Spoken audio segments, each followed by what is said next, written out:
Due to the weather this week, I was unable to go to any of the banks and the post office because they all were closed. Luckily, I had some extra nickel boxes. Stay tuned for a 2-box nickel hunt in our quest to complete yet another Jefferson nickel album.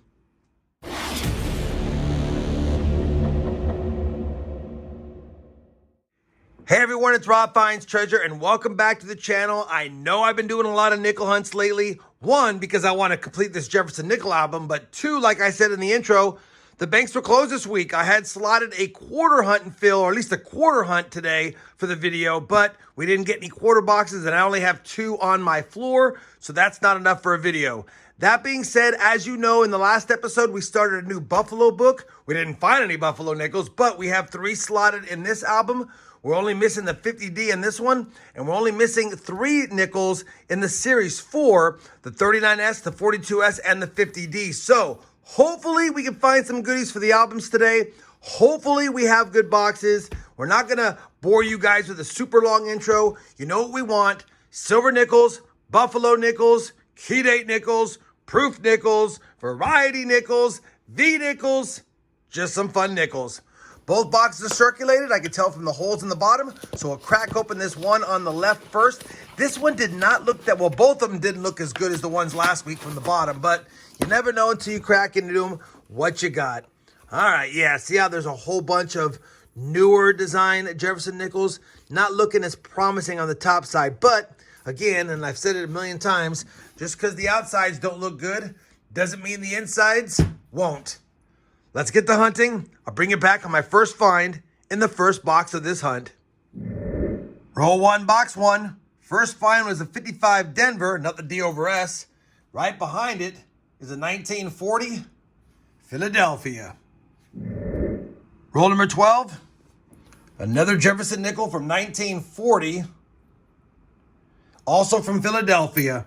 We have 2 40s, 2 55Ds, and a handful of 2024 Denvers. And that's it so far. Same roll, and normally I don't show the 50s, but this is a pretty nice 1958, and when I flipped it around, it's a 58 Philly. That actually is a better date. It's not a semi-key date, but it's definitely a much lower mintage, and being in decent shape like this one is, it's a nice find. I'll take it. 1958 low-minted Philadelphia nickel for the hunt. Just grabbed roll 14 out of the box, had that ugly ender, or at least one of them, and pushed the roll aside. That's a 1941 ender. Nothing special about it, but it is from the 40s. Let's crack into it, see if it has any friends and what mint it's from. That 1941 damaged ender is from Philly. Yeah, it's got some major damage on there. Either way, still a fun find. We're not going to use it, but we'll still count it. An eternity later. Welcome back. Most of my nickel hunt boxes are pretty good. Some are great. Very few I would classify as terrible. We just finished box number 1, and that was a terrible box. We only have 3 finds from the 40s, most of them beat up. A handful from the 50s, most are 55 Denver's not in great shape. The best find of the box is going to be a beat-up 1951 Denver, and maybe the savior of the box is the fact that we got a nice stack of 2024 Denver nickels. As you know, they're a little more valuable than most of the nickels because of the low mintage. That was it. No finds as far as from the 40s or earlier in the last 35 rolls of this box. So like I said, probably one of my worst nickel boxes I've ever hunted. Luckily, I have 2 to hunt. Let's crack open this one and pray we do better than we just did in that first box. The good news is we have a few more old Jefferson nickels here, so that should be a good sign that maybe, just maybe, box number 2 will save the hunt. You guys know the drill. I'll bring you back when I have my first find, if I have finds, in box number 2. We've just finished hunting roll 15 of the second box. We do not have a find on the board from the 40s so far in this box. So I'll bring in, because now we've hunted 50 rolls in a row without a find from the 40s or earlier. That's crazy. That would be a whole box of nickels without a 40s Jefferson nickel. Let me get back to the hunt, see if this box improves. We're now on roll 75 of the hunt, or the 25th roll of this box, and it's been 60 rolls since our last find from 1940 or earlier. But take a look at what we finally got. Holy cow. Few and far between, but we're going to get a buffalo nickel, and that makes me happy. Our first in a few hunts. Philadelphia minted. And that's going to be a 1920 something, I believe.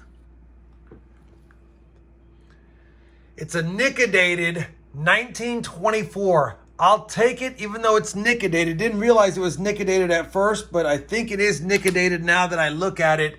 Looks like it's got some acid treatment lines right here. So 1924 Philly, probably one for the book, even though it's been Nic-A-Dated. We'll take it.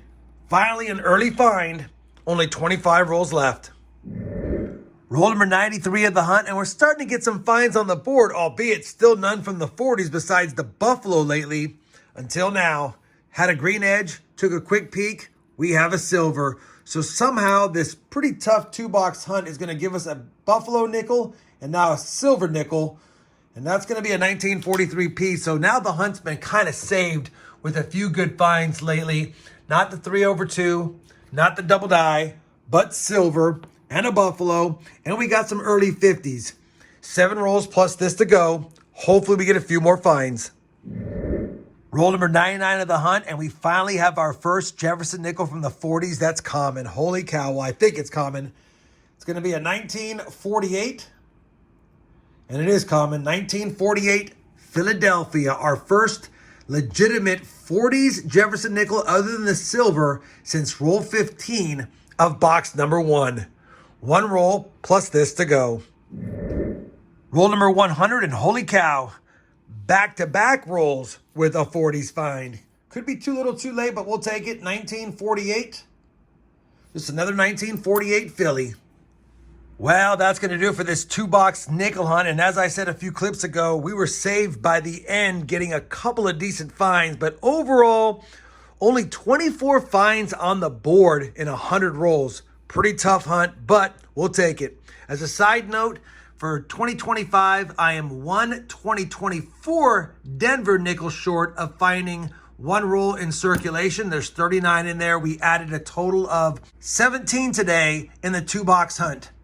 All of these are common up here. A couple of slightly better date 52 Denvers right there, but these are the best finds. We got 3 beauties at least. A 1965, a 1966, and a 1968 Denver. All 3 of those are beautiful enough that I'll hold on to them. Probably put them into my nicer Jefferson nickel rolls. We got a slightly lower minted 1951 Denver, albeit in tough shape. We got a better date 1958 Philly in decent shape as they normally are. And then the finds of the 2 boxes, a 1924 Buffalo nickel, although it's been Nic-A-Dated, it will probably be used in my Buffalo nickel album. And another silver wartime nickel, 1943 Philly. We don't need it. Let me go ahead and do this. Let me compare the finds to the albums. Shouldn't be any upgrades or additions unless we have something up here. And maybe we can add that buffalo nickel to the book. I'm pretty sure we can. Let me go ahead and check them against the albums. I'll be right back with a look at the books and some final thoughts on this pretty tough 2-box nickel hunt. All right, we have finished comparing all of today's finds to both albums. Well, all 3 albums now. No upgrades, no additions for the Series 3 book. That's why I kept it closed. 199 boxes searched, and I debated on adding another box to this hunt to make it an even 200 since we had a tough 2-box hunt. But we're going to keep it as it is. Still missing 1, of course, the 50D. For the Buffaloes for 2025, we've hunted 6 boxes now. We have slotted 4. Now, as we move along, I'll have more found than slotted because we'll get duplicates. But right now, we slotted 4. We added the 1924. Like I said, it's Nic-A-Dated, but it does go in there. We can see the date. And I'll be Nic-A-Dating any dateless Buffaloes I find to see if they can fill a spot as well. We're not worried about having them not Nic-A-Dated for that book as of yet. For the Series 4 book, we were able to use the both 65s and 66s we found today. Absolute stunners. I probably need to compare them to my own personal album, but either way, they're going in here for now. Absolute beauties. We'll take them. Nothing else could be used as an upgrade, and of course, no additions because we need that 50D, we need that 39S, And we need the 42S war nickel, but we did find another silver nickel, and I think that makes 3 consecutive hunts this year for 2025 where we found at least 1 silver wartime nickel for the silver jar. Like I said before, pretty tough hunt overall. Had we not got bailed out by the buffalo and the silver, would have been a real tough hunt, but I still enjoyed doing it, and you got to go through tough boxes like these because that makes you appreciate the good ones. Hopefully you guys enjoyed this 2-box hunt despite it being pretty rough. If you did, you know I certainly would appreciate that thumbs up. And as always, everyone, happy hunting and thanks for watching.